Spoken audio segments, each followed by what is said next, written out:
ஆண்டவராகிய இயேசுவின் நாமத்தில் நான் உங்களை வாழ்த்துகிறேன். என்ற அன்பின் வாழ்த்தை தெரிவித்துக் கொள்கிறேன். விசேஷமாய் நீங்கள் சபைக்காக ஜெபிக்கிறீர்கள். உங்களுக்காக நாங்கள் ஜெபிக்கிறோம். கர்த்தர் சபையை மகிமைப்படுத்தி ஆசீர்வதித்து வருகிறார். ஹல்லேலூயா.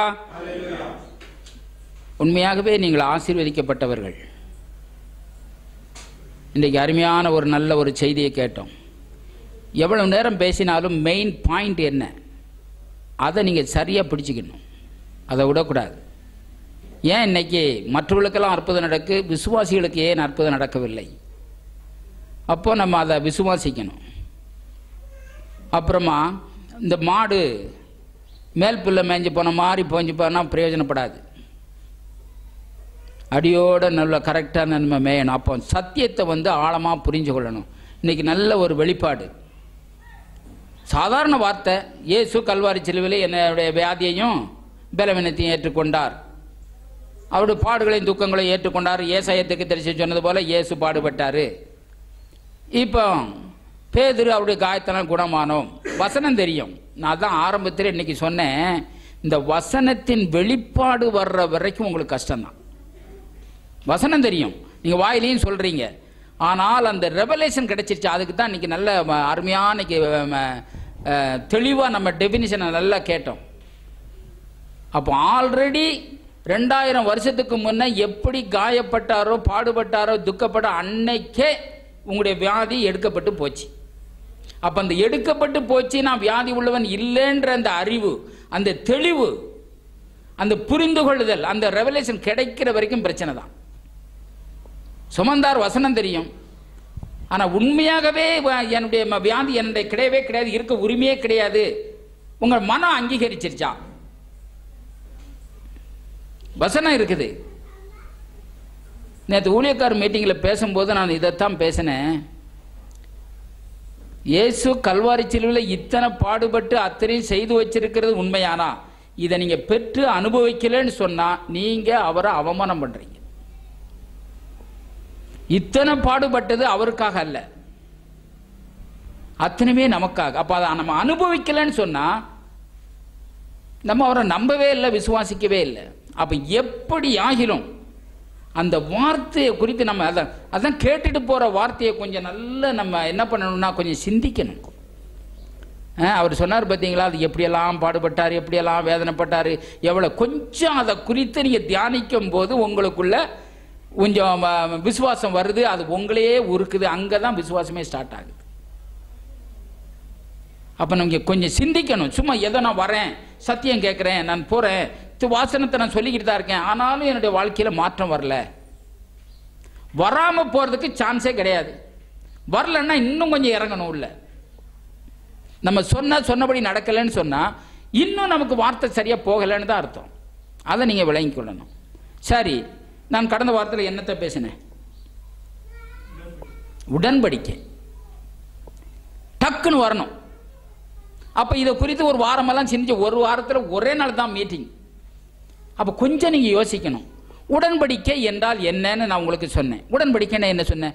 வானத்தையும் பூமியும் படைத்த சர்வ வல்லமையுள்ள தேவன் தாம் சிருஷ்டித்த தாம் ஒரு மனிதனாகிய ஆபிரகாம் என்கிற மனிதனோடு கூட போய் ஒரு உடன்படிக்கை செய்தார். என்ன செய்தார்? உன் இனத்தையும் ஜனத்தையும் விட்டு எல்லாத்தையும் விட்டு வாப்பா, நான் உன்னை இப்படி ஆசீர்வதிப்பேன். சரி, கர்த்தர் சொன்னார், ஆனால் உடனே நடக்கலை. கொஞ்சம் நல்லா யோசிங்க. கொஞ்சம் சிந்திச்சோம்னு சொன்னால், கொஞ்சம் யோசித்து பார்த்தானே உங்களோட விசுவாசம் உங்களுக்கே டெவலப் ஆகிறது தெரியும். ஆனால் நம்ம யோசிக்கிறது இல்லை, சிந்திக்கிறது இல்லை. சொன்னபடி செய்கிறவர் தான். ஆனாலும் சொன்னார், உடனே நடக்கலை. உடனே ஆபிரகாம் 12வது அதிகாரத்தில் ஆதியாகமம் 12வது அதிகாரத்தில் அப்படி சொல்றாரு. கடைசியில் பார்த்தா 15வது அதிகாரத்தில் அவன் ஒரு கேள்வி கேட்குறான், ஆண்டவரே இதெல்லாம் நடக்கும்னு சொல்லி நான் எப்படி அறிவேன்? அப்படி கேட்குறான். சரி வாப்பா, நான் உன் சந்ததி இப்படி இருக்கணும், வானத்தை காட்டுறா, இதை காட்டுற, எல்லாம் காட்டுறாரு. காட்டிட்டு என்ன செய்யறாரு? நான் எப்படி நான் இதை புரிந்து கொள்ளுவது, எப்படி இதை நான் பொறுப்பேன்? அவனுக்கு நம்பிக்கை வரல. அவன் சூழ்நிலையெல்லாம் சொல்றான், இருக்கிற பிரச்சனையெல்லாம் பேசுறான். சரி வாப்பான்னு சொல்லி அவர் என்ன சொல்றாரு? 3 வயது கிடாவை கொண்டு வா, கிடாரியை கொண்டு வா, ஆட்டுக்கடாவை கொண்டு வா, இந்த புறாவை கொண்டு வா சொல்றாரா? சொல்லிட்டு இதை கொண்டாந்து நீ பலியிடப்பா அப்படின்னு சொல்றாரு. அவன் பலியாக வெட்டி அதை இது பண்ணி அப்படி வச்சுக்கிட்டு இருக்கான். அது மேலே ஒரு புகையும் அப்படியே ஒரு நெருப்பு கடந்து போகுது. அதை குறித்து அதனுடைய அர்த்தம் என்னன்னு சொன்னால், உண்மையாகவே நான் உனக்கு சொன்னதை நிறைவேற்றாமல் விடுவேனானால் இந்த மிருகம் பிளக்கப்பட்டது போல பிளக்கப்பட்டு போவேன். ஹல்லேலூயா. கொஞ்சம் யோசிங்க, இதை கொஞ்சம் கற்பனை பண்ணி பாருங்க. இதை நீங்க கற்பனை பண்ணி பார்க்கும் போதுதான் உண்மையாகவே சில நேரத்தில் முடியல. இப்ப நின்றுச்சு பாரு, உண்மையாக கொஞ்சம் யோசிக்கணும். கடவுள் இப்படிப்பட்ட வார்த்தையை சொல்லணுமா? எந்த உங்களுக்கு வார்த்தையின் மேல என்ன பிடிப்பு, வார்த்தை எந்த அளவுக்கு உங்களால நம்ப முடிகிறது, வார்த்தை எப்படி 100க்கு 100 அப்படியே நிறைவேறிவிட்டது என்று நம்ப என்ன செய்ய போகிறீர்கள்? அப்படி சொல்றாரு. அப்படியே செய்தாரா இல்லையா? உடன்படிக்கைன்னு சொன்னாலே 2 பேர் சேர்ந்து ஒரு காரியத்தை உடன்படிக்கை பண்றது. அப்படியானால் கல்வாரி சிலுவையில் இயேசுவை அத்தனை பாடுகளுக்கு உட்படுத்தி ரத்தத்தை சிந்தி உங்களை மீட்டாரே, ரத்தத்தை கொடுத்து உண்மையாகவே உங்களுக்கு உடன்படிக்கை பண்ணியிருக்க செய்யாமல் விடுவாரா? கொஞ்சம் யோசிக்கணும். தன்னுடைய சொந்த குமாரன் என்று பாராமல் உங்களுக்காய் அவர் பலியாய் கொடுத்தவர் மற்ற எல்லாவற்றையும் கொடாமல் இருப்பது எப்படி? அப்படியானால் நீங்கள் அனுபவிக்காமல் இருப்பது எப்படி? இதை குறித்து நான் உங்களுக்கு சொன்னேன். அதாவது ஒரு காரியத்துக்கு 2 நாடு நீங்க ஒரு காரியத்தை ஒரு ஒப்பந்தம் பண்ணணும்னு சொன்னா அங்க ஒரு பிரதிநிதி, இங்க ஒரு பிரதிநிதி வராங்க. அதே மாதிரி இந்த பிரதிநிதியை குறித்து நான் உங்களோட பேசினேன். அதாவது 1 சாமுவேல் அந்த 17ஆம் அதிகாரத்திலிருந்து எப்படி பெலிஸ்தேருக்கு கோலியாத்து பிரதிநிதி, இஸ்ரவேல் ஜனத்துக்கு தாவீது பிரதிநிதி. கோலியாத்து தோத்துட்டான்னு சொன்னா மொத்த பெலிஸ்தருமே தோத்த மாதிரி, தாவீது தோத்துட்டான்னா மொத்தமும் தாவீது இஸ்ரவேல் ஜனமே தோத்த மாதிரி. ஆனா இவங்க 2 பேர் தான், ஆனா மொத்த ஜனங்கள் அதுல இருக்கிறாங்க. அப்படியானால் கோலியாத்தை பார்த்து பயந்து நடுங்கிக்கிட்டு இருந்த அந்த ஜனத்தோட இஸ்ரவேல் ஜனங்களோட யுத்தம் பண்ணதுக்கு எவனுமே இல்லை. கடைசியில் தாவீது போறான். தாவீது போய் அவன் கோலியாத்தை சாகடித்தானா இல்லை, வெற்றி பெற்றானா இல்லையா? அந்த வெற்றி பெற்றதுக்குள்ள மொத்த இஸ்ரவேலர் இருக்கிறார்களா இல்லையா? பயந்து நடுங்கி கொண்டதை மொத்த இஸ்ரவேலர் இருக்கிறான். அடிச்சு நொறுக்கின உடனே ஓடுறான், போய் வெட்டி அடிச்சு அவன் இருக்கிறதெல்லாம் கொள்ளை அடிச்சு கொண்டு வரான். இது நமக்கு தெரியும். அப்படியானால் இதே போல இயேசு நம்முடைய பிரதிநிதியாய் எப்படி ஆபிரகாமோடு உண்மையாகவே தேவன் உடன்படிக்கை பண்ணினாரோ அதை போல இந்த உலகத்தில் உள்ள எல்லா ஜனங்களுக்காகவும் கர்த்தர் உண்மையாக பிதாவாகிய தேவன் இயேசு கிறிஸ்துவின் ரத்தத்தின் மூலமாய் உடன்படிக்கை பண்ணி இருக்கிறார். சாத்தானை கல்வாரி சிலுவையிலே அவனை சாகடித்திருக்கிறார். அப்படியானால் நம்முடைய பிரதிநிதியா இயேசு பெற்ற வெற்றி யார் பெற்ற வெற்றி? இயேசுக்குள்ள நம்ம இருக்கிறோமா இல்லையா? இதனால்தான் ஒருவன் கிறிஸ்துவுக்குள் இருந்தால் அவன் புது சிருஷ்டியாய் இருக்கிறான், பழையவைகள் ஒளிந்து போயின, எல்லாமே புதிதாயின. பயந்து நடுங்கி கொண்டிருந்த, கலங்கி கொண்டிருந்த, உலகத்தையே ஆண்டு கொண்டிருந்த, அடிமையாக்கி வைத்திருந்த, எல்லா ஆசீர்வாதங்களையும் பிடுங்கி வைத்திருந்த அந்த சாத்தானை இயேசு கல்வாரி சிலுவையிலே அவனை வெற்றி சிறந்தாரே, சகலத்தையும் அவரிடத்திலிருந்து உரிந்து கொண்டாரே, எல்லாவற்றையும் நம்முடைய கரத்திலே கொடுத்திருக்கிறாரே. கொஞ்சம் கற்பனை செய்து பாருங்க, யோசித்து பாருங்க. நீங்க ஒண்ணுமே செய்யல, கம்ப்ளீட்டா அவன் இருந்து கம்ப்ளீட்டா உறிஞ்சிட்டாரு. ஒண்ணும் கிடையாது, அவன் நில். அவனுக்கு எந்த அதிகாரமும் அவன்கிட்ட கிடையாது. அப்ப இயேசு பெற்ற வெற்றி யார் பெற்ற வெற்றி? எப்படி தாவீதுக்குள்ளே இஸ்ரவேல் ஜனங்கள் இருந்தார்களோ அதை போல ரட்சிக்கப்பட்ட ஒவ்வொரு விசுவாசி யாருக்குள்ள இருக்கிறா? இயேசுவுக்குள்ள இருக்கிறீர்கள். அப்ப இயேசுவுக்குள்ள இருக்கிற பொழுது உங்களை எப்படி உங்களை பிரச்சனை உங்களை தாக்கலாம், எப்படி வியாதி உங்களை தாக்கலாம், எப்படி நீங்க குறைச்சல்ல இருக்கலாம். எல்லா நன்மையும் பெற்ற தரும்படிதானே அத்தனை பாடுபடுத்தினார். அவ்வளவு காயப்பட்டார், துக்கப்பட்டார், வேதனைப்பட்டார், அவ்வளவு ஒரு அலங்கோலமாக்கப்பட்டார். எதற்காக? கொஞ்சம் யோசித்து பாருங்கள். அப்படியானால் எப்படி? இங்கதான் விசுவாசமே ஸ்டார்ட் ஆகுது. நான் ஏன் இப்படி இருக்கிறேன், ஏன் என்ன பிரச்சனை இன்னும் மாறாமல் இருக்கிறேன்? எப்ப எண்ணம் மாறிடுதோ அப்போ வாழ்க்கை மாறிடும். இன்னும் எண்ணத்துல பிரச்சனை இருக்குது, இன்னும் சரியான அறிவு உண்டாகவில்லை, தெளிவு உண்டாகவில்லை. ஆல்ரெடி விடுதலை ஆக்கப்பட்டிருக்கிறேன். நான் ஏற்கனவே அழுத்தி அழுத்தி சொல்லிக்கிட்டே வரேன். அதான் உள்ள இறங்கணும், அந்த சரியான தெளிவு உண்டாகணும். நீங்கள் பாவியே கிடையாது, கம்ப்ளீட்டா பாவத்தை எடுத்து போட்டு விட்டார். பாவத்தை குறித்து சிந்திக்காதேன்றேன். அந்த அளவுக்கு தெளிவு வரணும் உங்களுக்கு. வியாதி உங்களுடைய சரீரத்தில் இல்லை, உங்களுடைய வியாதியை எடுத்து இயேசுவின் மேல வைத்து விட்டார். அங்க உங்க சரீரத்தில் வியாதி கிடையாது. வறுமை உங்களுடைய வாழ்க்கையில கிடையாது. நீங்கள் ஐஸ்வர்யவான்கள். ஆல்ரெடி நீங்கள் ஆசீர்வதிக்கப்பட்டவர்கள். ஆசீர்வாதத்தை உங்கள் தலையின் மேல் வைத்து விட்டார். இந்த அறிவு, இந்த தெளிவு, இந்த புரிந்து கொள்ளுதல், இந்த விளங்கிக் கொள்ளுதல் உங்களால அங்கீகரிக்க முடியலன்னு சொன்னா கவலைப்படாதங்க. இன்னும் ஆண்டவரை இதை நான் தெளிவா புரிஞ்சுக்கணும். ஹல்லேலூயா. என்ன செய்திருக்கிறார் என்பதை சரியான விதத்தில் விளங்கிக் கொள்ள வேண்டும், புரிந்து கொள்ள வேண்டும். இந்த காரியத்தை அவர் செய்திருக்கிறார். தொடர்ந்து உங்களோட கூட பேசினேன். பிரதிநிதி யார்? அவர் என்ன உடன்படிக்கை பண்ணினார்? இது புரிஞ்சாதான் உங்களுக்கு விசுவாசம் இதாகும். இயேசு கிறிஸ்து கல்வாரி சிலுவையில் என்ன செய்தார்? நான் அடிக்கடி அதான் கேட்டேன். பாவத்திலிருந்து விடுவிச்சிட்டாரு, வியாதியிலிருந்து விடுவிச்சிட்டாரு, வறுமையிலிருந்து விடுவிச்சிட்டாரு. இப்ப அனுபவிக்கிறதுக்கு பிரச்சனை என்ன? இது ஆக்கப்பட்ட விவகாரம். கிறிஸ்தவ வாழ்க்கை என்பது ஏதோ ஆலயத்துக்கு போனோம், நல்ல பிரசங்கம் பண்ணாங்க, நல்லா இருந்துச்சு, பாண்டிட்டு வந்துட்டோம். இது நடக்காது. இது இன்னைக்கு ஊழியர்களுக்கு விளங்கல. நேற்று ஊழியக்கார மீட்டிங்கில் அதான் சொன்னேன். கவலைப்படாதன்னு கர்த்தர் சொல்லுவாரு, கவலையை விட்டு நீக்க மாட்டாரு. நீ 40 நாள் உபவாசம் இருந்து ஜெபிச்சாலும் கவலை போகாது. பயம், பயப்படாதன்னு சொல்லுவாரு, ஆனா பயத்தை நீக்க மாட்டாரு. நீங்க விழுந்து விழுந்து ஜெபிச்சாலும் பயம் போகாது. இது பிரின்சிபிள், இது லா, இது இப்படித்தான் வேலை செய்யுது. அப்ப என்ன செய்யணும்? அவர் என்ன செய்திருக்கிறார் என்றதை நீங்க ஒத்துக்கொள்ற வரைக்கும் உங்க வாழ்க்கையிலிருந்து பிரச்சனை தீராது. இதை பேசுகிற பொழுது ஒரு ஊழியக்காரர் சொல்றாரு, கவலையை நீக்க மாட்டாருன்னா, இல்ல கண்டிப்பா நீக்குவாரு. நீக்க மாட்டாரியா? புரிந்து கொள்ள வேண்டும். அப்படின்னு சொன்னா பைபிள் தேவையில்லை, வெறும் ஜெபத்திலே எல்லாத்தையும் பண்ணிட்டு போயிடலாம். ஆண்டவரே எனக்கு பயமா இருக்கு, எப்படியாவது பயத்தை நீக்கும், நீர் பயத்தை நீக்கிறீர் நான் விசுவாசிக்கிறேன். பயம் இல்லாம போயிடும். நான் இப்போ எல்லாமே அப்படியே ஜெபத்திலே பண்ணிடலாம். பைபிள் தேவையில்லை, இதை அறிந்து கொள்ள வேண்டிய அவசியம் இல்லை, இந்த பிரின்சிபல் எல்லாம் வேண்டாம். ஆகவே சரியாய் நாம் விளங்கிக் கொள்ள வேண்டும். இதை குறித்து நான் உங்களோடு கூட பேசினேன்.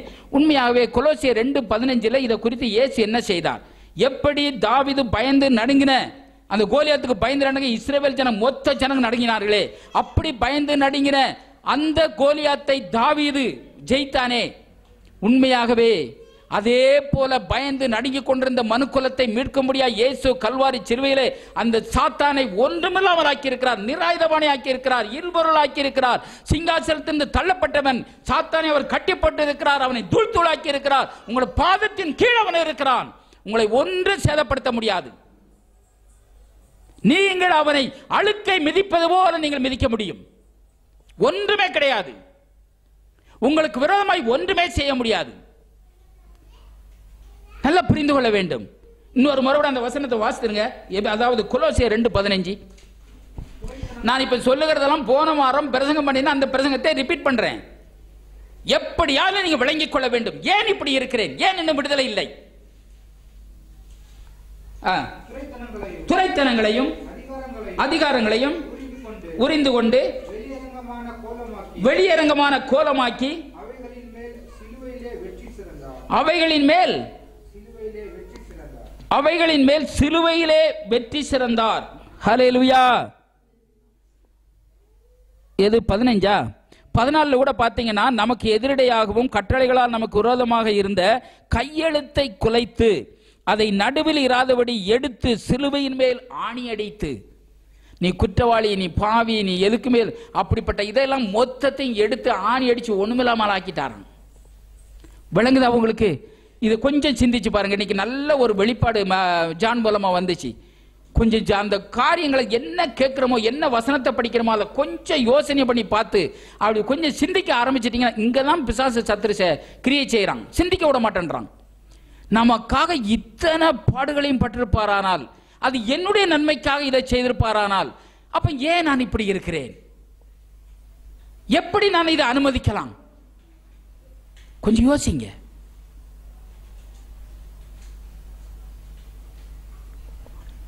உண்மையாகவே இந்த வெளிப்படுத்தல் 1:18 கூட படிங்க. வெளிப்படுத்தல் 1:18 அங்க என்ன சொல்லுது?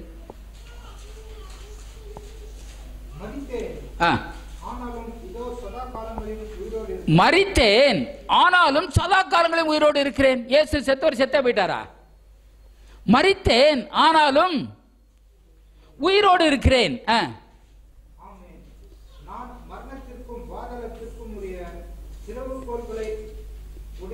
மரணத்துக்கும் பாதாளத்துக்கும் உள்ள திறவுகோல்களை உடையவனாய் இருக்கிறேன். ஹல்லேலூயா.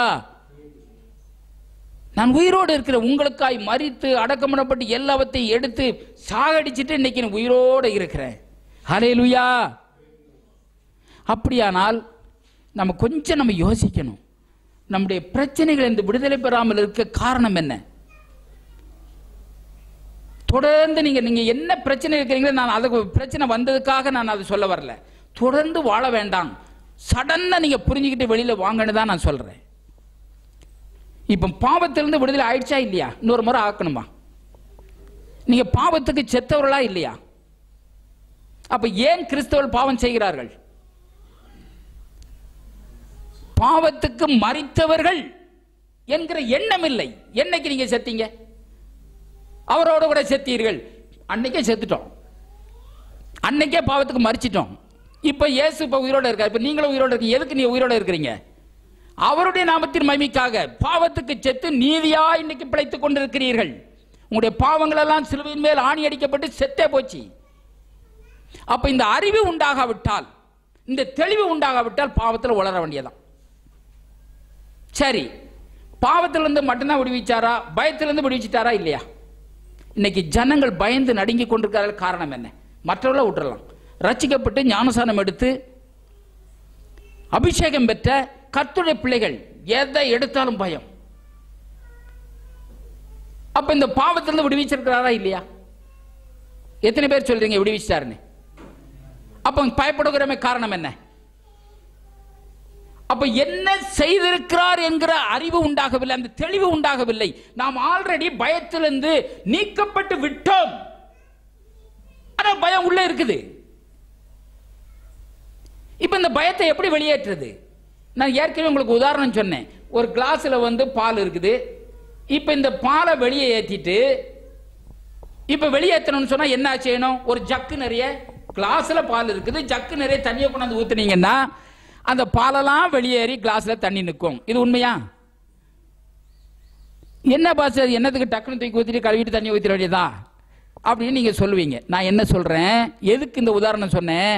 உங்களுடைய உள்ளத்துல இருதயத்துல சின்ன வயசுல பிறந்ததுல இருந்து இத்தனை காலமா கண்டதுக்கெல்லாம் பயந்து நெகட்டிவே பேசி, எதிர்மறையாவே பேசி, அதையே சிந்தித்து, அதவே பார்த்து, அதவே இது பண்ணி உள்ள நிரம்பி போய் இருக்குது. இப்ப டக்குன்னு பிடிங்கி தூக்கி வச்சுட்டு உள்ள வார்த்தை வச்சிருவீங்களா? முடியுமா? முடியாது. இப்ப அது என்னதான் செய்யணும்? அப்போ எப்படி இந்த கப்பில் இருக்கிற பாலுக்கு, கிளாஸ்ல இருக்கிற பாலுக்கு ஒரு ஜக்கு நிறைய ஊத்தணுமோ, அதை மாதிரி தேவனுடைய வார்த்தையை உள்ள போட போட போட போட அந்த பயமெல்லாம் வெளியேறிடும். தைரியம் வந்துடும். விசுவாசம் தைரியத்தை உண்டாக்கும், அவிசுவாசம் பயத்தை உண்டாக்கும். விசுவாசம் தேவனை செயல்பட வைக்கும், பயம் சாத்தானை செயல்பட வைக்கும். ஆகவேதான் இதை செய்யுங்க அப்படின்னு நான் சொல்றேன். அப்படியானால் இதுக்காக ஜெபம் பயந்து இருந்தா பிரயோஜனம் என்ன? என்ன செய்திருக்கிறார் என்ற அறிவு நமக்கு உண்டாக வேண்டும். ஒரு வசனம் வாசியுங்கள். அதாவது எபிரேயர் 2:14-15. சீக்கிரமா. எபிரேயர் என்ன செய்திருக்கிறார்? அப்ப செய்திருந்தால் நான் ஏன் அனுபவிக்கிறேன்? அப்படியானால் நான் எப்படி இதை வெளியேற்ற வேண்டும்? அப்ப கேட்கிறவளாய் மட்டுமல்ல, அதன்படி செய்கிறவளாயும் இருங்கள். என்ன அறிந்து கொண்டோம், கேட்டோம், அதை செயல்படுத்தலன்னு சொன்னா பிரயோஜனப்படாது. தேவனை குறித்த அறிவு, அடுத்தபடியாக அதை அப்படியே பிராக்டிஸ் பண்றது. அப்ப இங்க என்ன எழுதி இருக்குது? எபிரேயர் 2:14-15. ஆதலால் பிள்ளைகள் மாம்சத்தையும் இரத்தத்தையும் உடையவராய் இருக்க, அவரும் அவர்களைப் போல மாம்சத்தையும் இரத்தத்தையும் உடையவரானார்.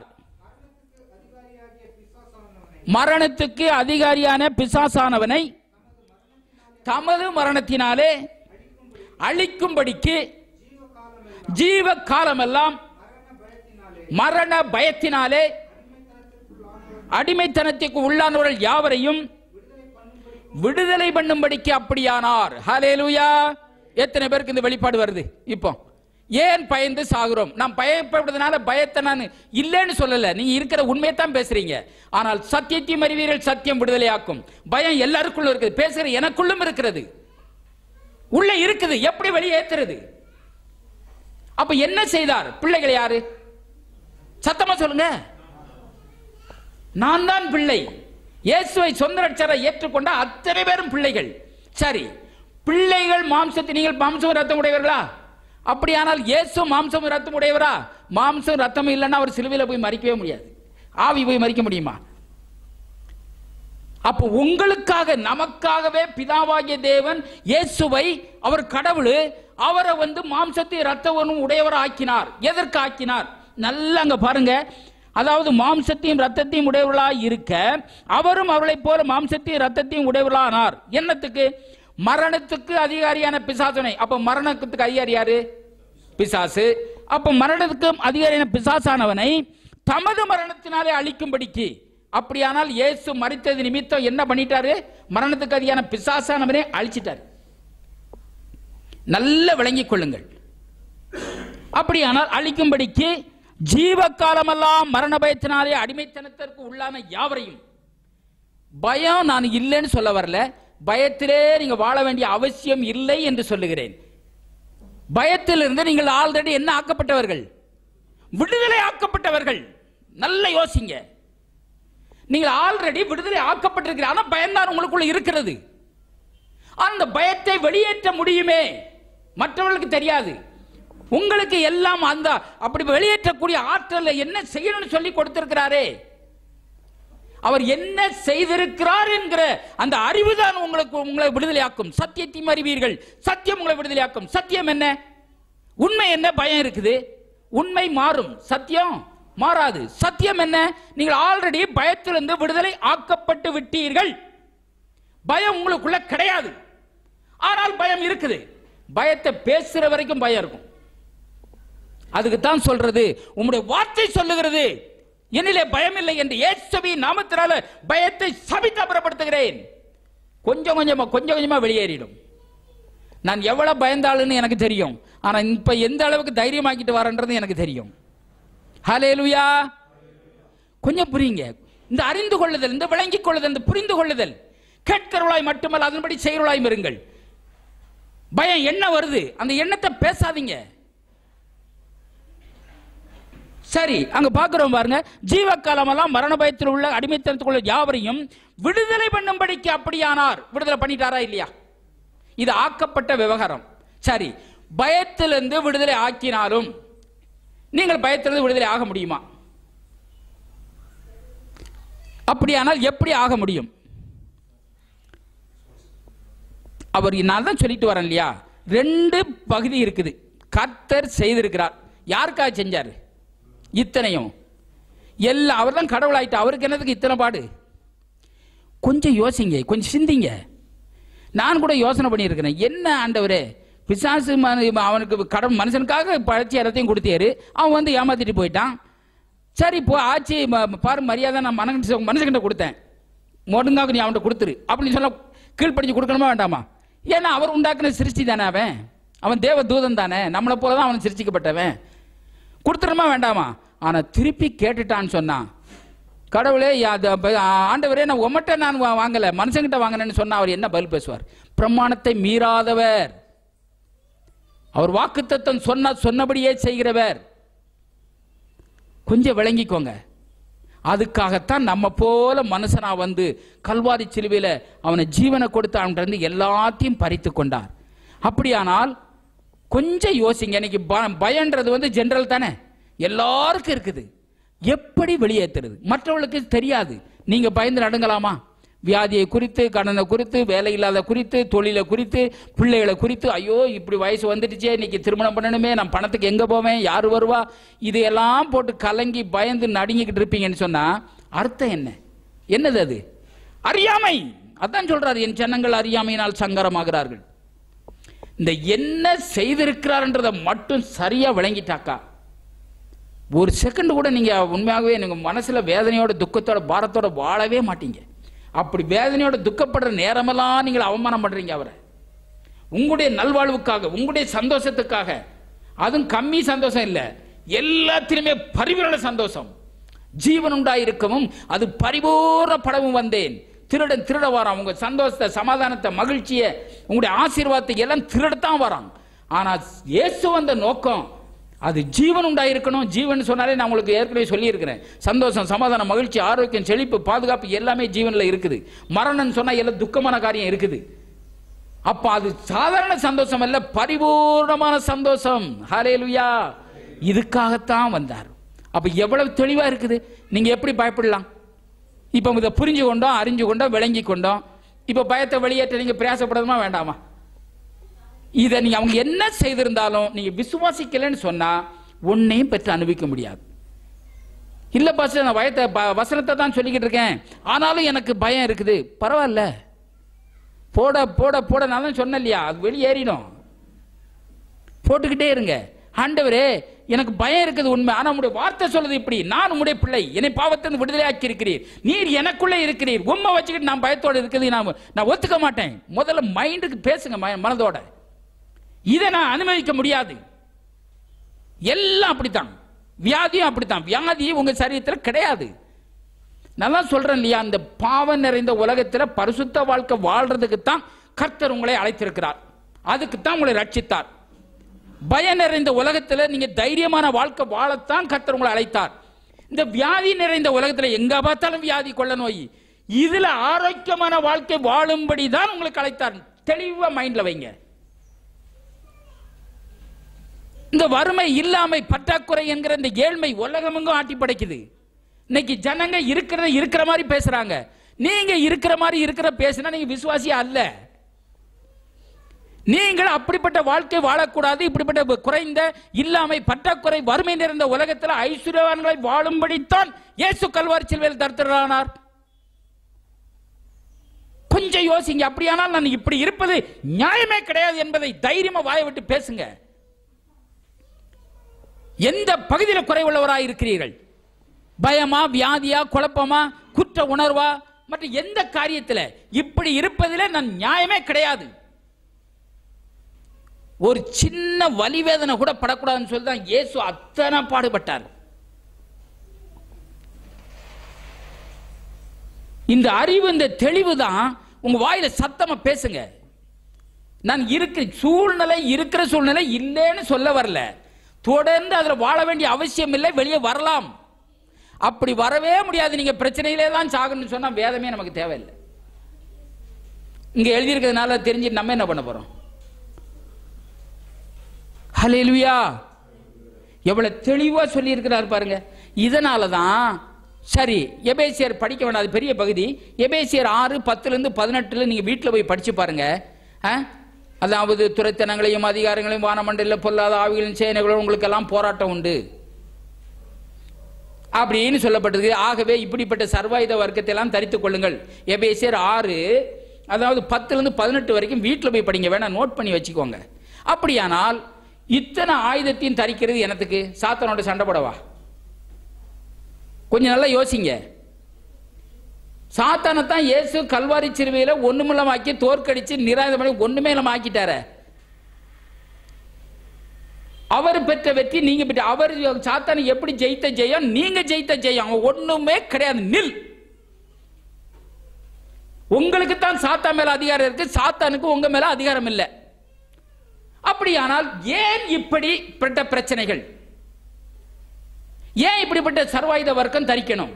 இந்த சர்வாயுத வர்க்கம் என்ன? தேவனுடைய வார்த்தை. சர்வாயுத வர்க்கம் ஒரு சோல்ஜர் மாதிரி. ஹெல்மெட் போடணும், பெல்ட் கட்டணும், ஷூ போடணும், ட்ரெஸ் போடணும், கன்னை வச்சுக்கணும். இல்லை அப்படின்னா எதிரி வந்து அடிச்சிடுவான். சரி, நம்முடைய எதிரி பிசாசு எப்படி தாக்குறான்? அவனை தான் அங்கே ஒண்ணுமில்லாம பண்ணி இது பண்ணிட்டார. எப்படி தாக்குறான்? நான் ஏற்கனவே எத்தனை முறை சொல்லிக்கிட்டே வரேன், திரும்ப திரும்ப சொல்லிட்டு வரேன். அவனுடைய ஒரே தந்திரம் பொய், வஞ்சகம். கீழே விழுந்தாலும் மீசையில் மண்ணு ஓட்டல்ன்ற மாதிரி அவன் ஏமாத்துறான், ஜனங்களை வஞ்சிக்கிறான். வார்த்தையின்படி பேசிடாத, உன் பிரச்சனையே பேசு. பைபிள் சொல்லுது, பிரசங்கம் பண்றாங்க, ஆனா உன் வாழ்க்கையில என்ன இருக்குது அதை பேசு, வார்த்தையை பேசாத. இந்த ஒரு சத்தியம் நல்லா விளங்கிக்கோங்க. உன் சுய புத்தியின் மேல் சாயாமல் உன் முழு இருதயத்தோடும் கருத்தில். நம்ம ஒரு காரியத்தை ஒரு பேசணும்னு சொன்னா, ஒருவரை பத்தி பேசுறேன்னு சொன்னா, ஓ அவரா, அவர் இப்படித்தான் பண்ணுவார், அப்படித்தான் பண்ணுவார், இப்படித்தான் பேசுவார், நம்மளை குறித்து இப்படி நினைப்பாங்க. இதெல்லாம் என்னது? சுய புத்தி. இதுல சாராத.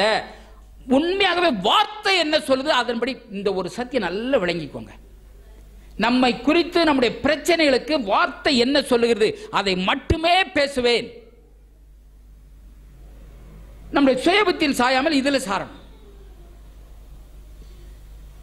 சுயபுத்தி மேல் சாயாமல் முழு இருதயத்தோடும் கர்த்தரின் நம்பிக்கையாயிரு, அப்பொழுது அவர் உன் வழிகளை வாய்க்க பண்ணுவார். வாய்க்க பண்ணுவார்னா எல்லாத்தையும் சரி செய்வார். அப்ப இந்த காரியத்தை நம்ம எவ்வளவு ஜாக்கிரதையா இருக்கணும். அப்ப தேவனுடைய வார்த்தையின் சர்வாயுதம் இருக்கணும். அதான் சோல்ஜர் மாதிரி தான்.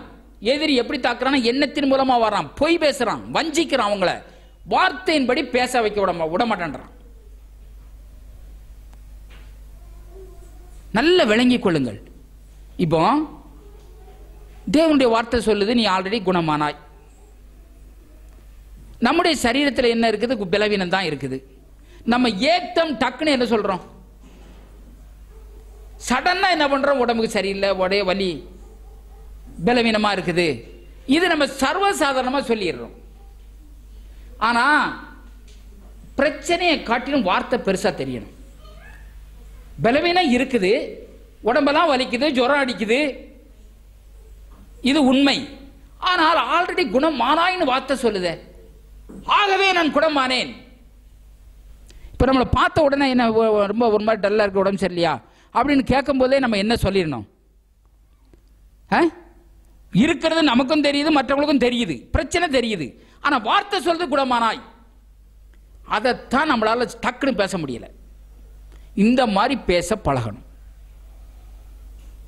இப்போ பலவீனன் தன்னை பலவான் என்று சொல்வானாக, இது வசனம். இன்னொரு இடத்துல சொல்லுது, உள்ளதை உள்ளதென்றும் இல்லதை இல்லதென்றும் சொல்லணும். அதுக்கு மிஞ்சினது என்னது, பாவம். இதுவும் வசனம் தான், பகுத்தறியணும். இப்ப பலவீனன் தன்னை பலவீனன் என்று சொல்வது சரியா இல்ல? உலக பிரகாரமா பொதுவா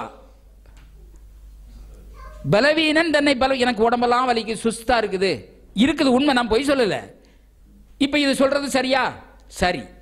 ஆனா வேதத்தின்படி என்னத்தை சொல்லணும், பலவீனன் தன்னை பலவான். ஏன் பலவான்னு சொல்லணும்? பலவான ஆவறதுக்காகத்தான் பலவான்னு சொல்லணும். அப்படி வேதம் சொல்லுது. அப்ப தேவனுடைய வார்த்தை என்ன சொல்லுகிறதோ அதை அப்படியே சொல்ல பழகணும். பழக்கம் இல்லாதனால தான் இப்ப பேசிடுறோம். வசனம் சொல்லுது பலவான்னு, சரி, ஆனா எனக்கு பலவீனம் தான் இருக்குது. ஏன் வாயில டக்குன்னு வருது, உள்ள நிறைஞ்சிருக்குது. இதை மாத்துறதுக்காகத்தான் நான் சொல்றேன், நான் சுகமானேன், நான் பலவான், என்னுடைய வியாதிகளின் துக்கங்களை அவர் ஏற்றுக்கொண்டார், என்னுடைய பலம் பாடுகளின் துக்கங்களை அவர் ஏற்றுக்கொண்டார், நான் ஆல்ரெடி குணமானேன். உலகத்தார் பேசுறது போல பேசாம வித்தியாசமா பேசுறதுக்கு நாம் கற்றுக்கொண்டுதான் ஆக வேண்டும். அப்படித்தான் வித்தியாசமான வாழ்க்கை வாழ முடியும். நமக்கு புரியுதா? அதாவது நம்ம இயற்கை உலகத்தில் இந்த ஐம்புலனை சார்ந்து வாழ்ந்து பழகிட்டோம். அது அப்படியே டக்குன்னு வந்துருது. இதை மாத்துறதுக்காக கம்ப்ளீட்டா ஆவிக்குரிய இதை பெற்று கொண்டோம் என்று விசுவாசியுங்கள், அப்பொழுது அவைகள் உங்களுக்கு உண்டாகும். பெற்று கொண்டோம்னு சொன்னா இன்னும் என்ன பெற்றுக்கொள்றது?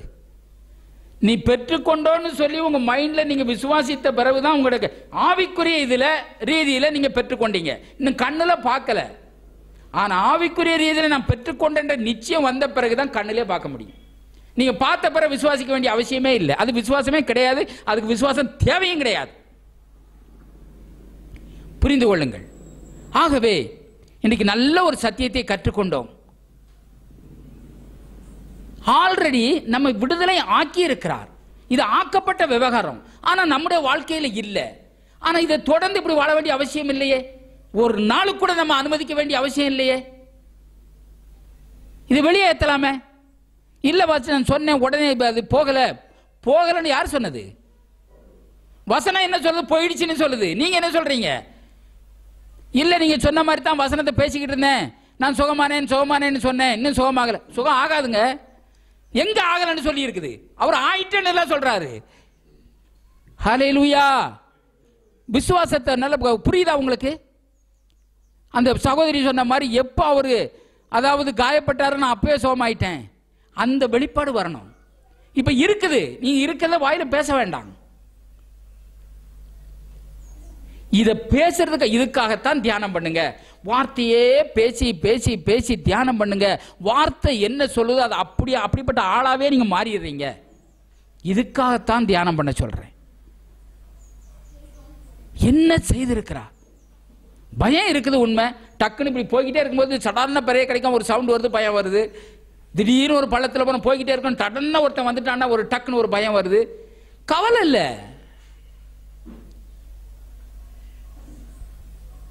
கடந்த வாரத்தில் இது எல்லாருக்குமே வேலை செய்யுது. இதை நம்ம சரியா நம்ம புரிந்து கொள்ளணும்.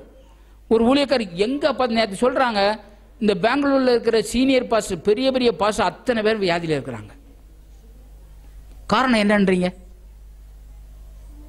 கர்த்தர் ஊழியக்காரன் சுகத்தை விரும்புறாரா இல்லையா? அப்ப அவர் விரும்பி நீங்க சுவீனமா இருக்கிறனே காரணம் என்ன? போல்டா சொல்லுங்க, அறியாமை. ஏன்னா அவர் தான் விடுதலை ஆக்கி இருக்கிறாரு. பின்ன எப்படி நீ வியாதியில் இருக்கலாம்? வியாதி வந்ததை குறித்து நான் தப்பு சொல்லல. தொடர்ந்து வியாதியில் இருக்க வேண்டிய அவசியம் இல்லை. அப்படியானால் நீங்க ஜபிக்கிறீங்க, ஜபத்துல பதில் வரல, உடனே என்ன சொல்றீங்க? கர்த்தர் எனக்கு இதை அனுமதிச்சிட்டாரு. வியாதி எல்லாம் அவர் அனுமதிக்கிறதே கிடையாது. கர்த்தர் நல்லவர், நல்லதை மட்டுமே செய்வார். ஊழியக்காரங்களே பேசிடுறாங்க, ஏதோ ஒரு காரணத்துக்காக, ஏதோ ஒரு இதுக்காக கர்த்தரே இது தேவனுடைய சித்தம். நீங்க வியாதியா இருப்பது தேவனுடைய சித்தமே கிடையாது. அப்படின்னு சொன்னா வந்த வியாதிக்காரெல்லாம் அவர் சுகமாக்கி இருக்க மாட்டார். தேவனுடைய சித்தம். ஆஸ்பத்திரிக்கு மட்டும் ஏன் போறீங்க?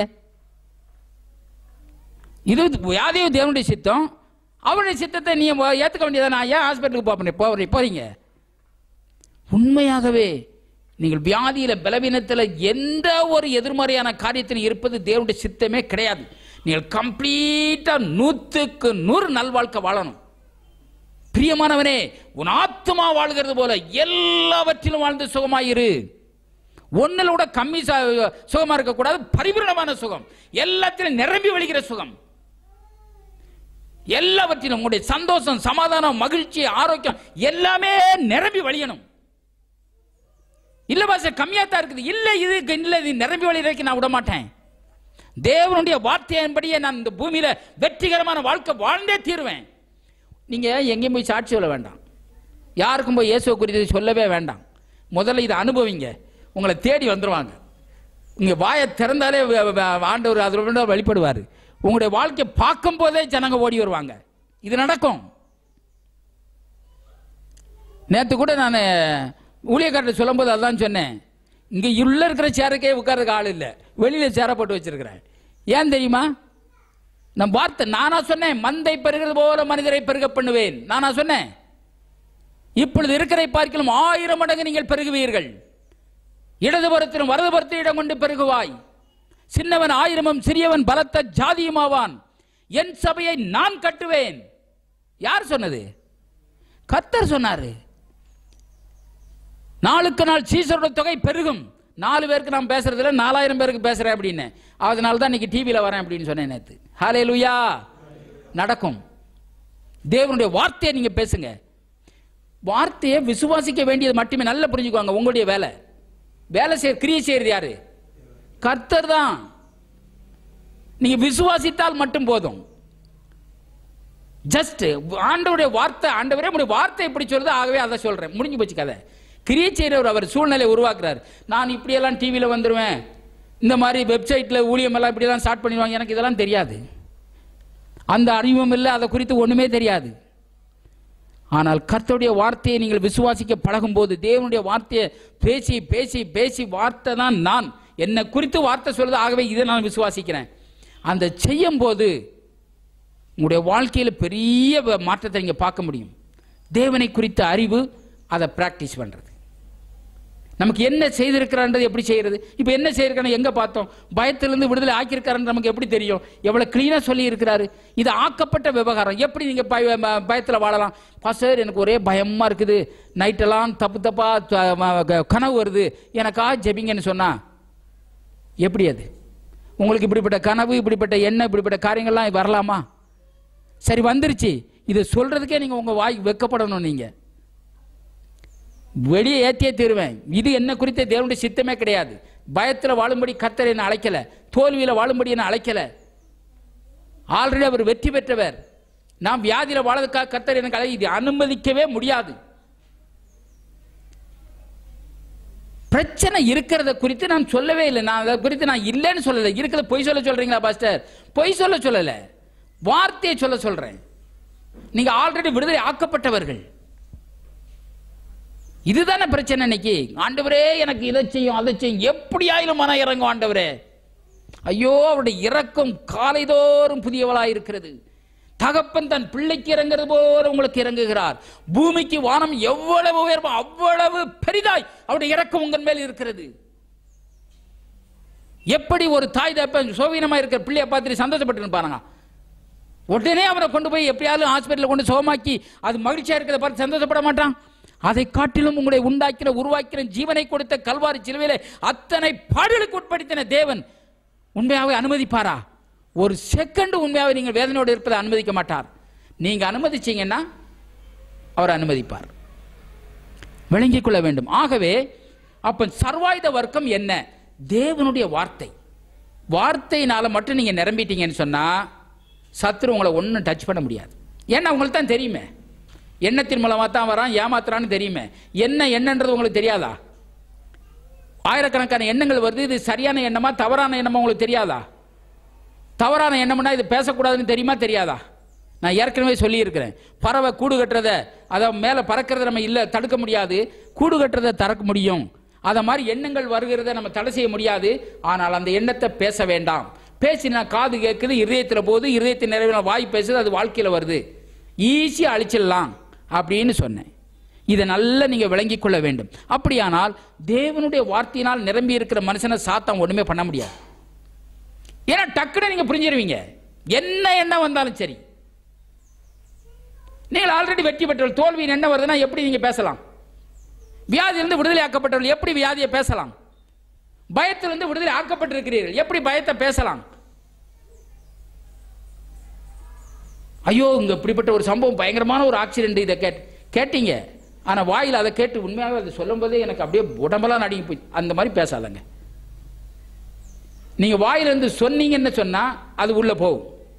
நல்லா புரிந்து கொள்ளுங்கள். இதுக்குத்தான் வார்த்தையை பேசி பேசி பேசி பழகி உள்ள வார்த்தையினால நிரம்புங்க. இயேசு என்னத்தினால நிறைஞ்சிருந்தார்? அவ்வளவுதான், வேற ஒன்றும் இல்லை. வார்த்தையினால நிறைஞ்சிருந்தார். சாத்துரு வரான், இந்த நீர் தேவனுடைய குமாரனே ஆனால், அது என்னது சந்தேகம். உண்மையாவே நீ தேவனுடைய பிள்ளையானால் நீ இதை செய்யி. அவர் கொஞ்சம் யோசனை பண்ணி பார்க்குற, வார்த்தைக்கு வராரு பாரு. நம்மளா இருந்தா என்ன செய்யறோம்? பாரு, நான் தேவனுடைய பிள்ளை காட்டுறேன்றோம். ஆனா அவர் அப்படி செய்யல. என்ன சொன்னாரு? மனிதன் அப்பத்தினாலே மாத்திரமல்ல தேவனுடைய வாயிலிருந்து புறப்படுற ஒவ்வொரு வார்த்தையினால் பிழைப்பான் என்று எழுதியிருக்கிறதே. எங்கப்பா பைபிளை தூக்கிட்டு வா, அது எங்க இருக்குது தேடினாரா? உள்ள இருந்துச்சு. உபாகம் 8 இருக்கிறத பிசாசுகிட்ட உடனே எடுத்து காட்டுறாரு. மேல போய் உள்ள எல்லாத்தையும் காட்டு, அங்கிருந்து தாழ குதிச்சிரு. 91வது சங்கீதத்தில் சாத்தானுக்கு தெரியுது, அங்கிருந்து விழுந்துரு, உன் பாதம் கல்லில் இடராதபடி உனக்காக தம்முடைய தூதர்கள் ஏந்திக் கொள்ள எழுதப்பட்டு குதிச்சிரு. பாரு, அங்கிருந்து குதிச்சுட்டு எல்லாம் உலகம்லாம் தெரிஞ்சிடும். குதிச்சிட்டாரா? கொஞ்சம் யோசிங்க. எல்லாத்தையும் காட்டி இதெல்லாம் ஒன்று எந்துதான், இதை வாங்கிக்கோ, என்னை ஒரு பணிஞ்சிரு, அப்பாலே போ சாத்தானே. தேவனா கர்த்தரை ஒருவருக்கே ஆராதனை செய்யணும். எப்படியெல்லாம் அவர் வசனத்தை கொண்டு, இதே மாதிரி தான் உங்களுடைய வாழ்க்கையில வருகிற எப்பேற்பட்ட எண்ணத்தையும் வார்த்தையை கொண்டு சரி செய்திடலாம். வார்த்தையை கொண்டு எல்லாவற்றையும் வெற்றிகரமான வாழ்க்கை, மகிழ்ச்சிகரமான வாழ்க்கை, ஆசீர்வாதமான வாழ்க்கை வாழ்வதற்கான எல்லா சக்தியையும், அப்படிப்பட்ட எல்லா வல்லமையும் கர்த்தர் உங்களுக்கு ஆல்ரெடி கொடுத்து விட்டார். அப்ப எப்படி நீங்க ஒரு செகண்ட் கூட துக்கத்தோட பாரத்தோட இருக்க முடியும்? பாரம், துக்கம், வேதனை, குழப்பம் எல்லாமே இதுக்கு என்ன செய்ய, அதுக்கு என்ன செய்ய எண்ணங்கள் வருகிறது. ஆனால் நீங்க அந்த எண்ணத்திலே டைமை வேஸ்ட் பண்ணிடலாமா? உடனே நீங்க வார்த்தைக்கு வர வேண்டாமா? அப்ப எவ்வளவு பெரிய வல்லமையான, ஏன்னா தேவனிடத்தில் விசுவாசம் உள்ளவர்களாயிருங்கள், அது வேற, தேவனுடைய விசுவாசம் உள்ளவர்களாயிருங்கள். உண்மையா சொல்றேன், தேவனை போலதான் வாழும்படி இந்த உலகத்தை நம்மளை வச்சுட்டாரு. ஏன்னா அவருடைய சாயலின்படி ரூபத்தின்படியும் இயேசு எப்படி இந்த பூமியில பாவம் இல்லாத அதே வாழ்க்கை வாழத்தான் இயேசுவை போலதான் நம்ம வாழும்படி தேவன் வச்சிருக்கிறார். போங்க, அவர் என்ன செய்தாரோ அத்தனை செய்ய முடியும். இதனால்தான் பவுலுக்கு அந்த வெளிப்பாடு, இயேசு கிறிஸ்துவை கொண்டு என்னவெல்லாம் செய்தாரோ அத்தனையும் விசுவாசிகள் மூலமாக செய்ய வல்லமை உள்ளது என்பதை அறிந்து கொள்ள பிரகாசமுள்ள மனக்கண்களை கொடுக்க வேண்டும் என்று ஜெபிக்கிறேன். ஹல்லேலூயா. அப்படியே வாழ முடியும். நீங்க சொன்னபடியெல்லாம் ஆகும். நான் சொன்ன ஆகும், நீ சொன்ன ஆகாதுன்னு அவர் சொல்லவே இல்லை. சொன்னபடியெல்லாம் ஆகும். என்ன சொல்லுகிறீர்கள்? அப்படியானால் என்ன வேணுமோ அதை நீங்க பேசலாமே. பொதுவா சொல்றது, உலகத்தில் என்ன சொல்றாங்க? ஐயோ நம்ம கையில் என்ன இருக்குது? எல்லாம் சொல்லுங்க, எல்லாம் யார் கையில் இருக்குது? நான் சொல்றேன் அவர் கையில் இல்லைன்ற. எல்லாம் எங்க, யார் கையில் இருக்குது? உங்க கையில் இருக்குது. ஜீவனும் மரணமும் எங்க இருக்குது? நாவின் ஜீவனும் மரணமும் நாவின் அதிகாரத்தில் இருக்கான். அதை விரும்புகிறவர்கள். அப்படியானால் நீங்க என்ன விரும்புகிறீர்களோ அதுதான் உங்களுடைய வாழ்க்கையில் இருக்குது. எப்பவும் துக்கத்தையும் பாரத்தையும் வேதனையும் பேசிக்கிட்டு இருக்கும்போது பேசக்கூடாது சிஸ்டர், இதை நீ விரும்புறீங்களான்னு கேட்டா இல்ல பாஸ்டர் நான் அதை யாரும் விரும்புவா, இது இருக்கக்கூடாதுன்னு தான் சொல்றேன். பின்ன ஏன் பேசுறீங்க? ஆல்ரெடி குணமானா என்றதை விசுவாசிக்கிறீர்களா? பாவத்திலிருந்து விடுதலை ஆக்கப்பட்டிருக்கோம் என்பதை விசுவாசிக்கிறீர்களா? பயத்திலிருந்து விடுதலை ஆக்கப்பட்டிருக்கோம் என்பதை விசுவாசிக்கிறீர்களா? விசுவாசிக்கிறேன் ஆகையால் பேசுகிறேன். என்ன விசுவாசிக்கிறீங்க? நான் குணமானேன், அதை பேசு. ஏன் வியாதியை பேசுறீங்க? நீ பேசுனா சொன்னபடி ஆகும்னு சொல்றாரு. பேசுற பிரச்சனையை பேசிக்கிட்டு இருக்க வரைக்கும் பேசுற பிரச்சனை இருந்து நீங்க முடியாதுன்றாரு. பாருங்க, ரட்சிக்கப்படுறது ஒரு செகண்ட். இயேசுவே ஆண்டவர் என்னுடைய பாவத்துக்காய் மரித்தார், இயேசு அவரை மரித்தொழுந்து எழுப்பினார் என்று முழு நிச்சயமா ரட்சிக்கப்பட்டாச்சு. ஆனா முழு காலமும் 50 வருஷம் வாழ்ந்துட்டு ரட்சிக்கப்படாமல் செத்து போகலாம். ஆனா ரட்சிக்கப்பட வேண்டியது ஒரே செகண்ட். செய்ய முடியல. இன்னைக்கு பிரச்சனை இருந்து விடுதலை ஆவதும் அதே தான். நான் சொல்றேன் உங்களுக்கு, எப்பேற்பட்ட பிரச்சனை இருந்து ஒரு பிரச்சனை நீங்க வாழ வேண்டிய அவசியம் கிடையாது. நீங்க அனுமதிக்கிற வரைக்கும் உங்களுக்கு இருக்கும். விசுவாசிக்கிறேன் ஆகையால் பேசு. என்ன விசுவாசிக்கிறீங்க? அப்ப வார்த்தையை சொல்றதை விசுவாசிக்கிறீங்களா? நம்புறீங்களா? அதை பேசுங்க. ஏன்னா நீ சொன்னபடிதான் ஆகுன்றாரு. குறைச்சல் இருக்கு, வியாதி இருக்கு, பலவீனம் இருக்கு, பலவிதமான குழப்பங்கள் இருக்கு, இருக்கட்டும். ஆனா அதுல ஒண்ணுமே எனக்குரியது இல்லைன்னு வசனம் சொல்லுது. இதை நான் விசுவாசிக்கிறேன் ஆகையால் பேசுகிறேன். உன்னுடைய விசுவாசத்தின்படி உனக்கு ஆகும். எவ்வளவு சிம்பிள். ஊழியக்காரங்கிட்ட கூட நேற்று இப்படி தான் பேசினேன். சிம்பிளா இதா. உண்மையாகவே அதுல ஒரு சிஎஸ்ஐ சகோதரர், பாஸ்டர் நான் எவ்வளவோ பிரசங்களை கேட்டுக்கிறேன், இந்த மாதிரியான இதை நான் கேட்டதில்லை. புட்டு புட்டு வைக்கிறீங்களா பாஸ்டர்? உண்மையாகவே இது சத்தியம், இது விடுதலையாக்கும், இது இப்படித்தான் வேலை செய்யும். எவ்வளவு சிம்பிள். என்ன விசுவாசிக்கிறீங்க அதை பேசுங்க போதும். அப்ப தப்பு தப்பாக பேசுறீங்கன்னா தப்பு தப்பா நடக்கணும் தெரியுமே. உண்மைதானே? விசுவாசம் எப்படியோ அவிசுவாசமும் அப்படித்தான் வேலை செய்யும். சரியா பேசலாம், தவறா பேச, ரெண்டு ஈக்குவல் தான். சரியா பேசினா சரியா நடக்கும், தப்பா பேசினா தப்பா நடக்கும். தப்பா பேசினா தப்பா தான் நடக்கும்னு தெரிஞ்சா அப்ப ஏன் பேசுறீங்க? பழக்கம் இல்லை. நீதியின் வசனத்தில் பழக்கம் இல்லாதவர் குழந்தைகள். குழந்தைய போல பேசுறோம், மனசுக்கு வந்ததெல்லாம் பேசுறோம், வார்த்தையின்படி பேச பழகல. ஆனா இந்த சபையில் ஒருத்தர் கூட அப்படி இருக்க முடியாது. கண்டிப்பா கம்ப்ளீட்டா வித்தியாசம்தான். அவர் என்னவெல்லாம் செய்தாரோ, என்னவெல்லாம் எப்படியெல்லாம் வாழ்க்கை வாழணும் வச்சாரோ அத்தனை வாழ்க்கை நீங்க பெற்று அனுபவிப்பீர்கள். அத்தனையும் உங்களுக்கு உங்களுடையது. ஹல்லேலூயா. இயேசு என்னெல்லாம் உண்டுச்சோ அத்தனையும் உங்களுடையது. இந்த பூமியை நம்ம ஆளும்படி வைத்திருக்கிறார். கண்டிப்பாக ஆளுவீர்கள். ஒருவேளை இன்னைக்கு இல்லாமல் இருக்கலாம், டெஃபினட்டா இந்த நிலைமைக்கு வர முடியும். எவ்வளவு அருமையா சொல்லி இருக்கிறாரு. உண்மையாகவே சரி, நான் கரெக்டா லாஸ்ட்ல ஒரு வசனத்தை சொல்லி முடிச்சிடுறேன். அதாவது இயேசு எப்படி தாவீது இஸ்ரவேல் ஜனத்துக்கு பிரதிநிதியாய் இருந்தானோ அதே போல இயேசு நம்முடைய பிரதிநிதியாய் காலியாத்தி அவன் சொன்னது போல இயேசு சாத்தானை உண்மையா கம்ப்ளீட்டா அவனை சாகடித்து ஒன்றுமில்லாமல் ஆக்கி அத்தனையும் உரிந்து நம்ம கையில கொடுத்திருக்கா. இதுதான் சத்தியம். கம்ப்ளீட்டா அவர் பெற்ற வெற்றி, நாம் பெற்ற வெற்றி. நாம் இயேசுக்குள் கிறிஸ்துவுக்குள் இருக்கிறோம். ஆகவே நமக்கு ஒன்றும் குறைவு கிடையாது. இன்னைக்கு எப்படி தாவீது பிரதிநிதியா இருந்தானோ இஸ்ரவேல் ஜனத்துக்கு, இந்த உலகத்து ஜனங்களுக்கே இயேசு எப்படி பிரதிநிதியா இருந்தாரோ அதை போல கர்த்தர் நம்முடைய இன்னைக்கு வார்த்தையை நமக்கு பிரதிநிதியாய் வைத்து கொடுத்திருக்கிறார். ஹல்லேலூயா. ஆகவே நீங்கள் உங்களுடைய பிரச்சனைகளுக்கு, உங்களுடைய கஷ்டங்கள், துன்பங்கள், ஓத்திரவங்கள், எதுவானா இருக்கட்டும், என்ன பிரச்சனையா இருக்கட்டும், உங்களுக்கு பிடிக்காத காரியம் எதுவானா இருக்கட்டும், அதுக்கு முன்னதாக வார்த்தை என்ன சொல்லுது அதை பிரதிநிதியாய் அனுப்புங்கள். அது உங்களுக்கு வேலை செய்யும். இயேசு எப்படி வந்தாரோ அதே போல இயேசு தான் வார்த்தை. கர்த்தர் நமக்கு பிரதிநிதியை போல கர்த்தர் வார்த்தையை கொடுத்திருக்கிறார். கர்த்தர் தம்முடைய வசனத்தை அனுப்பி ஜனங்களை குணமாக்குகிறார். என்னது? வார்த்தையை பிரதிநிதியை அனுப்புறாரு. ஒரு டாக்டர்கிட்ட போனா மாத்திரை கொடுத்தா சாப்பிடுறோம், சுகமாயிடுது. அந்த வார்த்தைக்குள்ள என்ன இருக்குது? சுகமாக்கக்கூடிய வல்லமை இருக்குது. அப்ப வார்த்தையில் என்ன இருக்குது? சுகமாக்கக்கூடிய வல்லமை இருக்குது. அப்ப என்ன பிரச்சனைக்கு என்ன வார்த்தையை அனுப்புகிறீர்களோ அந்த பிரச்சனைக்கான பரிகாரம் அந்த வார்த்தைக்குள்ளேயே இருக்குது. நல்ல தெளிவு உண்டாகட்டும். அந்த இருக்கிறது என்பதை நம்ப பழகுங்கள். கர்த்தர் தம்முடைய வசனத்தை அனுப்பி உங்களுடைய அழிவுக்கெல்லாம் உங்களை விலக்கி மீட்டு தப்பி வைக்கிறாராம். நான் தான் சொல்றேன், நீதிமானுக்கு ஒரு கேடும் வராதுன்னு வேதம் சொல்லுதுன்னா கேடு வராது. அப்ப ஏன் வருது? அனுமதிக்கிறதுனால வருது. ஒரு ஊழியக்காரர் கடந்த நாளில் போனேன், ஒரு உடம்பு சரியில்லை, கை கீழே விழுந்துட்டாரா, ஷிஃப்ட் ஆகி போச்சு, அந்த யுனானி ஹாஸ்பிட்டலில் இருந்தார். அவரை போய் பார்த்துட்டு ஜெபிச்சுட்டு வரும்போது தான் சொன்னேன், வார்த்தையை அறிக்கை செய்யணையா, நமக்காக உதவி செய்யும்படி பணிவிடை ஆவிகளை வைத்திருக்கிறார். தேவனுடைய வார்த்தையை கேட்டு அதன்படி செய்கிற பலத்த சௌரியவான்களாகிய தூதர்களே, நமக்கு உதவி செய்யும்படி தூதர் இருக்கிறாங்க, தெரியுமா உங்களுக்கு? ஆனால் நீங்கள் வார்த்தையை பேசலைன்னா ஒன்றும் செய்ய முடியாது. ஏன் பேசணும்? உன் பாதம் கல்லில் இடாதபடி அவள் தங்கள் கைகளில் ஏந்தி கொண்டு போவார்கள் போடப்பட்டுக்குது. ஆட்டோமேட்டிக்காக நடந்துட வேண்டியதானே? ஆட்டோமேட்டிக்காக நடக்குமா? நடக்காது. அப்போ பேசணும், ஒவ்வொரு நாளும் பேசணுயா.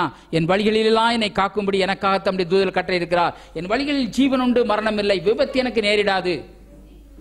அப்போ உன் பாதம் கல்லில் இடறதுனால தானே விழுவுறோம், இடறாமலே தாங்கிக்குவாங்களாம்.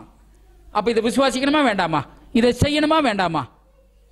அவரோட பேசிட்டு வந்தேன். அவர் ஜெபிச்சுட்டு இருக்கும்போது பக்கத்தில் ஒரு சகோதரன், ஒரு முஸ்லீம் சகோதரன், சார் நமக்கு சொல்ல பிரார்த்தனை மாடுத்தீரா? உண்மையாகவே வாலியோ பையன், குனிய முடியல, நிமிர முடியல, ஒரே வலி, முதுகு வலி, என்னென்னமோ வலி அவனுக்கு.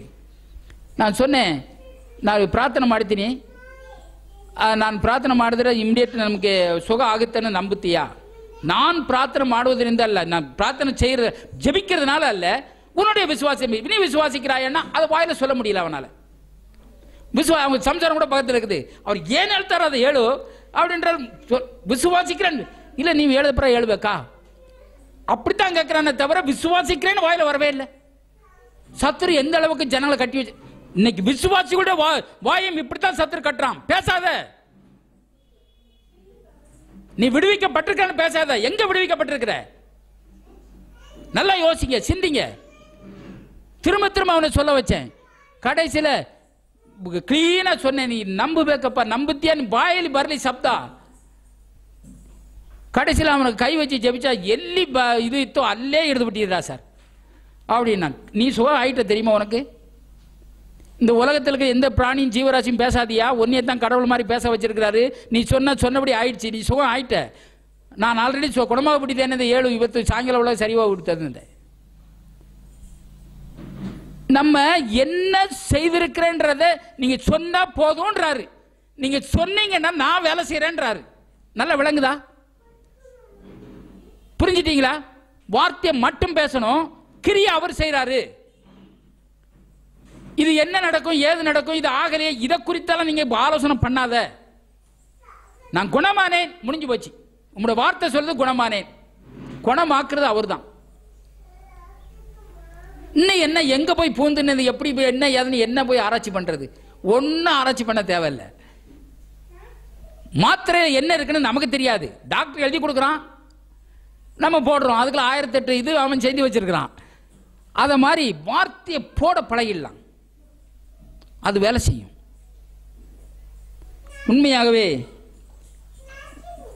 ஏசாயா 5:11 அதான் சொல்றாரு. இந்த ஒரு வசனத்தை நாம படிச்சிருங்க. இந்த ஒரு வசனத்தை மட்டும் படிச்சுட்டு நம்ம விட்டுடலாம். ஏன்னா தெளிவா இன்னைக்கு கர்த்தர் தெளிவா பேசியிருக்கிறாரு. ஜான் மூலமா பேசியிருக்கிறாரு, உண்மையாவே என் மூலமா பேசியிருக்கிறாரு. உங்களை தெளிவா புரிஞ்சுக்கணும். இது ஆக்கப்பட்ட விவகாரம். எதுக்காக இதை நினைவு கூறுறோம்? என்னுடைய மரணத்தை தெரிவிக்கும்படி இதை நினைவு கூறுங்கள். என்ன மரணத்தில் தெரிவிச்சிருக்கிறாரு? அந்த வசனத்தை படிங்க. ஏசாயா 55:11 ஏசாயா 55:11 தான் அந்த ஒரு வசனம். சரி சரி, அதுதான் படி. அது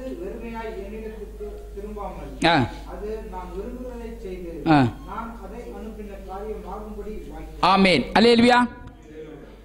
இங்க என்ன சொல்லி இருக்குது? அதுதான் நம்ப பழகுங்கன்ற. இதை கொஞ்சம் தியானிச்சு பாருங்க, கொஞ்சம் மைண்ட கொஞ்சம் விட்டு பாருங்க, கொஞ்சம் சிந்திச்சு பாருங்க. என்ன சொல்றாரு? அப்படியே என் வாயிலிருந்து புறப்படுகிற வசனமும் இருக்கும். யார் வாயிலிருந்து? அவருடைய வாயிலிருந்து. அது வெறுமனே என்னிடத்தில் திரும்பாமல் அது நான் விரும்புகிறதை செய்து நான் அதை அனுப்பின காரியம் ஆகும்படி வாய்க்கும். அப்ப தேவனுடைய வாயிலிருந்து புறப்படுகிற ஒவ்வொரு வார்த்தையும் அது எதுக்காக அனுப்பினாரோ அந்த காரியத்தை சாதிக்கணும் சொல்லி சொல்றாங்க. வசனம் சொல்லுது. இப்போ இந்த வார்த்தையை எடுத்து நீங்க உங்க வாயில வச்சு நீங்க பேசும்போது இது தேவனுடைய வார்த்தையா உங்க வார்த்தையா? அப்ப அது 100% வேலை செய்யுமா செய்யாதா? உங்களுடைய வியாதியை போக்குமா போக்காதா? கொஞ்சம் சிந்திங்க. நீங்க பேசுறது உங்க வார்த்தை அல்ல, தேவனுடைய வாயிலிருந்து புறப்படுற வார்த்தை. அது வேலை செய்யும். நான் பேசினா எப்படி செய்யும்? நீங்க பேசுற வார்த்தை உங்க வார்த்தை அல்ல, இது தேவனுடைய வார்த்தை. இந்த வெளிப்பாடு, இந்த ரெவலேஷன் கிடைக்குதா பாருங்க. இந்த வார்த்தையை திரும்ப திரும்ப திரும்ப திரும்ப சொல்லி பாருங்க. நான் பேசுற வார்த்தை என்னுடைய வார்த்தை அல்ல. அவர் தான் சொன்னாரு, வெறுமனே வராது, என்ன காரியத்தை என்னத்துக்கு அனுப்பினா அனுப்ப சாதிக்கணும்னு சொன்னாரு. இயேசுவின் நாமத்தினால நீ குணமானா என்று சொன்னால் இயேசுவின் நாமத்தால் குணமாறேன், அது கண்டிப்பா குணப்படுத்தும். இதுல மாற்றமே கிடையாது. ஏன் வார்த்தை இல்ல? அவர் பொய் சொல்ல மாட்டாரு. அவர் உடன்படிக்கை மீறாமலும் உதடுகள் விளம்பினதை மாற்றாமலும் இருப்பேன். நான் பொய் சொல்ல மனிதன் அல்ல, மனமாற மனித புத்திரனும் அல்ல. நான் சொல்லியும் செய்யாதிருப்பேனோ, வசனத்தையும் நிறைவேற்றாதிருப்பேனோ? வானமும் பூமி ஒளிந்து போன என் வார்த்தை ஒழியாது. நான் சொன்னபடியே செய்கிறவர். இப்ப இந்த வார்த்தை உங்க வாயிலிருந்து போனா 100% வேலை செய்யுமா செய்யாதா? உங்க வியாதியை குணமாக்குமா ஆக்காதா? உங்களுடைய பிரச்சனையை சால்வ் பண்ணுமா பண்ணாதா? உங்களுடைய தோல்வியை வெற்றிகரமா மாற்றுமா மாற்றாதா? ஹல்லேலூயா. தலையில வணங்குவோம்.